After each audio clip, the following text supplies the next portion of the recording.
आम्ही तुतारीचे निवडून आणू, एक अध्यक्ष आणि 2 नगरसेवक अशा 3 नगरसेवकांनी काँग्रेसमध्ये प्रवेश केला.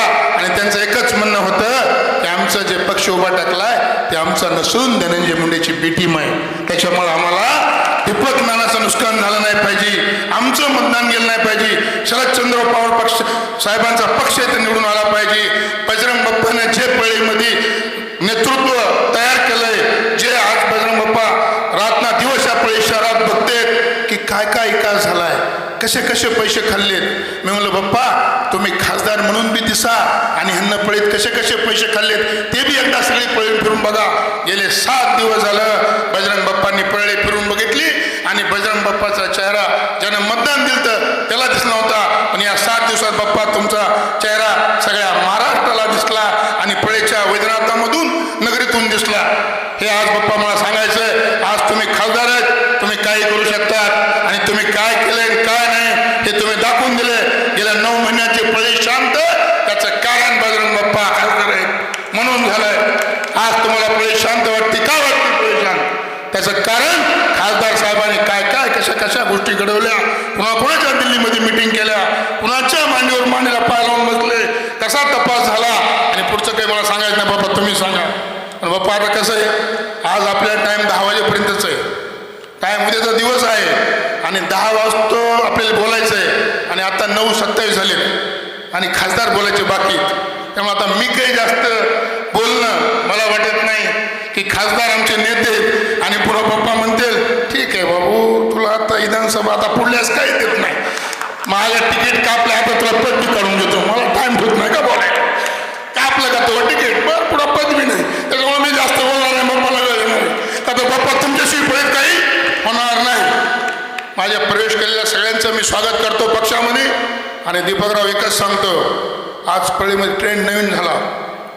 बाप्पा काही स्वयंघोषित नेते गोपीनाथ मुंडेंचे वारसदार फक्त कशाला, पैसे खायला. गोपीनाथ मुंडेंचं नाव कमळ गेलं इथून, पण ते म्हणले की देवाच्या अगोदर जर कुणाची आठवण येत असेल तर माझी येते. मी आज तुम्हाला सांगतो खरोखरच या वैद्यनाथाच्या अगोदर या जगात नाही, या राज्यात शहरात कुणालाच वैद्यनाथाच्या अगोदर कुणाची आठवण येत नाही. झोपेतून जरी उठलं तरी वैद्यनाथ की जय म्हणतंय, वैद्यनाथाच्या पाया पडतंय. आणि इथला नेता स्थानिक आमदार एवढा माज झालाय त्याला, ते म्हणतं की देवाच्या अगोदर जर कुणाची आठवण येत असेल तर धनंजय मुंडेची आठवण ती देवाच्या अगोदर, वैद्यनाथाच्या अगोदर तुमची आठवण. कोण आहे तुम्ही? देवापेक्षाही मोठे झाला. काय तुमचं कार्य काय? म्हणजे देवापेक्षा मोठे बाप्पा. मला तशी बातमी ऐकली मी त्याशी, मला 3 तास झोप आली नाही.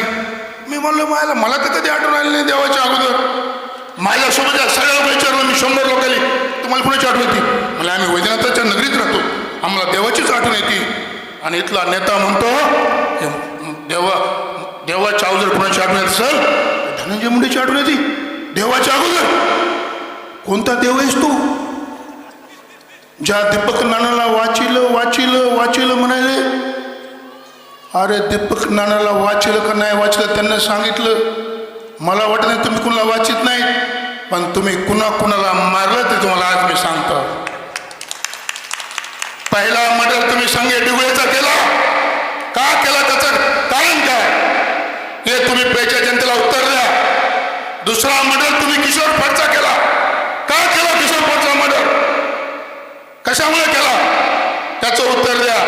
तिसरा मर्डर तुम्ही वसंत गित्तेचा केला, चौथा मर्डर काका गर्जेचा केला, 5वा मर्डर आमच्या बंडू मुंडे चेअरमनचा केला, 6वा मर्डर सांगा नाव मध्ये कुणाचे, 6वा मर्डर पहिले सांगा महादेव मुंडेचा केला.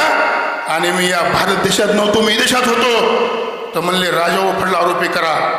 कारण बाप्पा तुम्ही आम्हाला पक्षात प्रवेश दिलता पवार साहेबाच्या, त्यांना वाटलं राजाभाऊ विधानसभेचा उमेदवार होतो म्हणून म्हणले महादेव मुंडे मर्डरच्या केसमध्ये राजाभाऊ फडला आरोपी करा. का? त्यांना विधानसभा लढली नाही पाहिजे. अरे बाबा विधानसभा लढणं पक्षाच्या हातात आहे. पवार साहेबांनी घेतलेला निर्णय आम्हाला मान्य आहे, खासदार साहेबांनी घेतलेला निर्णय आम्हाला मान्य आहे. आम्ही आज पक्षात आहेत. हे 7वा झाला आणि 8वा मर्डर पुन्हा झाला, संतोष देशमुखचा झाला. काय कालच वर्ष त्रास होत त्यांचं, काय गुन्हा होता त्या संतोष देशमुखचा. आता 9वा मर्डर 10वा मर्डर हे ओपन झाले. अंधारून किती मर्डर केलेत हे दीपक नाना जास्त माहीत असेल माझ्यापेक्षा. पण तुम्ही एका माणसाला वाचिलं नाही. बरं वाचिलं जरी असलं तर तुम्ही म्हणता मी त्याला वाचिलं तर ह्या 10 लोक मारल्याचं काय त्याचं उत्तर या स्थानिक आमदारांना द्यावं. सत्तेचा एवढा माज तुम्हाला आला की तुम्ही 10 मर्डर करून तुम्ही सांगताय की आम्ही एका माणसाला वाचविलं. अरे काय देवापेक्षा अगोदर देवानं वेदांतानं फक्त 3रा डोळा उघडून लावला तर तुमचे हे हाल झाले. त्यांना जर आणखी 2-5 मिनिट उघडा ठेवला असतं ना तर पळीचं चित्र वेगळं असतं. मग तुमची आठवण देवाच्या अगोदरच का देवाच्या नंतर सुद्धा आली नसती. पण ते कसं आहे वैद्यनाथ मला फक्त डोळा 3रा उघडीतून झाकतो. त्यांना जर उघडा ठेवला असता ना तर नक्कीच वैद्यनाथच्या अगोदर तुमची आठवण या पळीकरांना आली असती. पण काय सुटलंय आमच्या पळीकरांचं. काय केलं पळीकरांना. 165 कोटीची पाणी योजना खाल्ली. कुठंच पाणी नाही. आम्ही फिरलो खासदार साहेब फिरायले बघायले. राजभाऊ म्हणले पाणी मला आपलं बाटलीतलं प्या नळाला येतच नाही. नळाला पाणी नाही मला आपल्या बाटलीतच प्या. म्हणले राजाभाऊ लाईट म्हणलं उचलून खाल्ली. म्हणलं बाप्पा तीर्थक्षेत्र अजित दादा पवारांनी बघितलं तीर्थक्षेत्राचं काहीच काम झालं नाही. त्यांना आज स्वतः आरोप केले. मी आज तुम्हाला विनंती करतो तुम्ही कुठलाही फंड देण्याच्या अगोदर पहिले फंड दिलेल्याचे काम झालेत का हे चेक करा. महाराष्ट्राच्या उपमुख्यमंत्र्याला माझी विनंती आहे तुम्ही दिलेले पैसे जे 1000 कोटी रुपये आहेत ते 1000 कोटीचे कामं दिलेले अगोदर तुम्ही चेक करा ऑडिट करा. त्याच्यानंतर पहिला दुसरा पैसा द्या. आणि दादा आम्ही तुम्हाला तुमचा स्थानिक आमदार किती चालू आहे तुम्हाला माहीत नाही. तुम्ही फक्त पळीच्या ह्या जनतेनं नगरपालिका आमच्या ताब्यात द्या. पहिल्या 1000 कोटीचेच कामं आम्ही ह्यांना बसवून ह्यांच्यावर FIR दाखल करून ह्यांना जेलमध्ये घालून आम्ही त्याच पैशात ही पळे स्वच्छ आणि सुंदर करून पळीला पाणी देऊ. हे सगळं काय चाललंय. आम्ही असं केलं मला संपवायचं. काय आम्हाला संपवायची गरज आहे.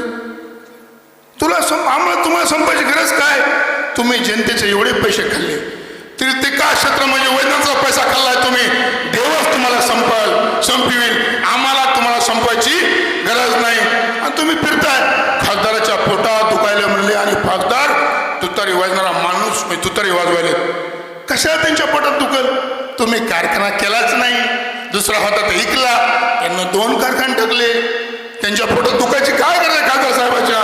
त्या पळीच्या लोकांना न्याय मिळावा म्हणून आज खासदार पळीमध्ये 24 तास पळीमध्ये इथंच जेवतात इथंच राहतात इथंच बसतात. या जिल्ह्याचं सगळं फिरून संध्याकाळी पळले येतात. काय येतात त्यांच्या स्वतःसाठी नाही. त्यांना आणखीन कारखान्याकडनं घ्यायचं नाही. त्यांना आणखीन पैसे पाहिजे नाहीत. त्यांच्याजवळ भरपूर आहे. ते फक्त आणि फक्त या पळीच्या जनता कशी चांगली राहील जनतेवर कसा अन्याय होणार नाही जनतेवर कसे खोटे गुन्हे दाखल होणार नाहीत कुणाचा खून मर्डर कसा होणार नाही ह्यासाठी आज ते इथं बसून आहेत. त्यासाठी माझी बार विनंती तुम्हाला ही संधी आपण सोडू नका. जे लोकसभेला विधानसभेला झालं बोगस मतदान ते आता तुमचं मतदान दुसऱ्या कोणाला करू देऊ नका. आणि तुम्ही स्वतः फक्त जिथं दिसल तिथं तुतारी वाजणारा माणूस तुतारी वाजणारा माणूस तुतारी वाजणारा माणूस आणि शिवाजीनगरला तुतारी वाजणारा माणूस 4 आहे. वार्ड प्रभाग क्रमांक 10 मध्ये फक्त तुतारी वाजणाऱ्या माणसाला मतदान टाका. आणि यांचं जे माज आलाय ना देवापेक्षाही अगोदर माझी लोकांना आठवण येते. ह्यांना दाखवून द्या. वैजनाथाच्या समोर आम्हाला कुणाचीच आठवण येत नाही. फक्त आम्हाला आठवण येत असेल सकाळी उठल्या या प्रभू वैजनाथाची आठवण येते. एवढं तुम्ही त्यांना दाखवून द्या. नाही ही जर संधी गेली नगरपालिका ताब्यात गेली तर तुम्हाला रस्त्यावर फिरू देणार नाही. तुम्हाला जगू देणार नाहीत. तुमच्यावर खोटी केस होईल. तुमच्यावर मर्डर केला जाईल. अरे एवढंच नाही बाप्पा आता आम्हाला कळालंय पळीच्या बसस्टँडचं टेंडर 1 वर्षाला ऑर्डर होऊन झाली तर त्यांचा विचार आहे म्हणजे जागाच बदलून टाकायची.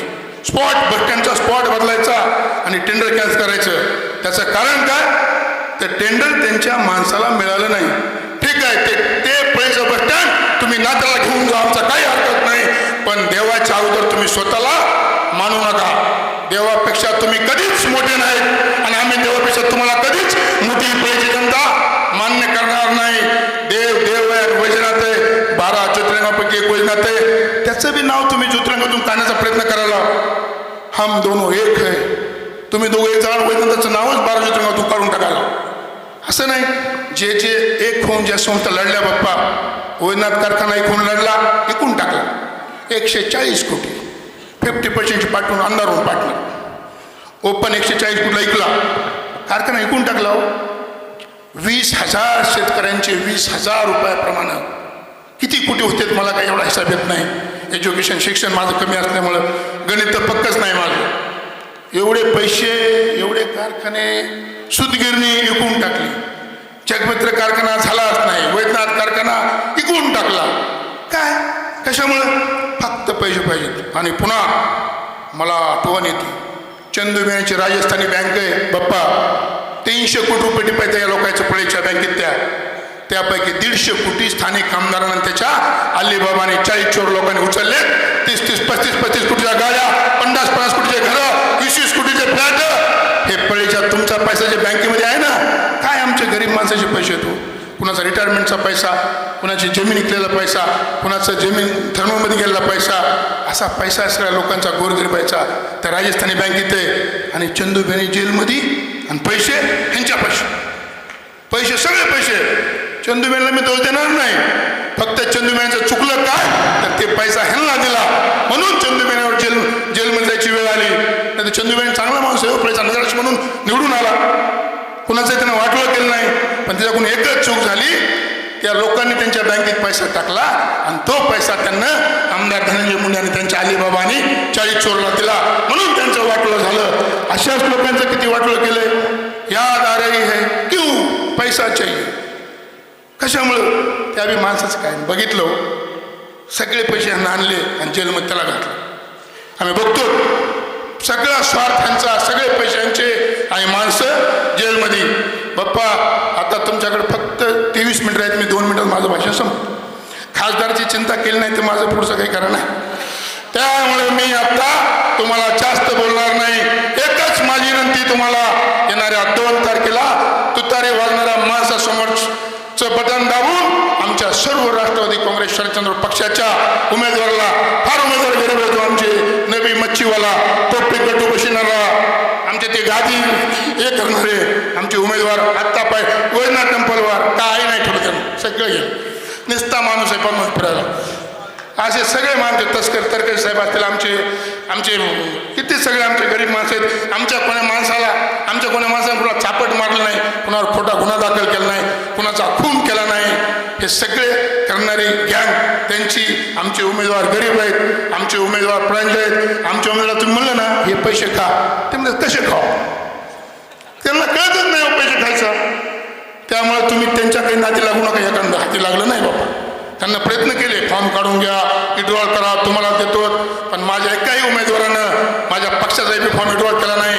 सर्व माझे उमेदवार ताकदीशी लढतेत, हात जोडून मतदान मागतेत, तुमचं काम करून म्हणतात. माझ्या सर्व मतदारांना विनंती आहे, माझ्या या सर्व उमेदवारांना, आमच्या ताई सहित, ताई बी उभा आहेत आणि देशभक्त उभे उभा आहेत. पण आता ते बरोबर मला वाटतंय की ताई आता समक्ष आहेत पळी शहर सांभाळायला. तुम्ही जरी नगरसेवक हाय झालात तर तुम्ही आमच्यासोबत फिरा, ताईला मोकळं सोडा. ताई पळे बरोबर करतात. ताई पळेत काहीच होत नाहीत, भ्रष्टाचार बी होत नाहीत, खोटे बी काही होत नाहीत. आणि वैद्यनाथच्या भक्त आहेत, त्या देवाच्या पाया पडून सगळ्याची सेवा करतात. त्यासाठी मी माझी विनंती तुम्हाला, येणाऱ्या 2 तारखेला तुतारी वाजणाऱ्या माणसाचं समोरचं बटन दाबून सर्व माझ्या उमेदवारांचे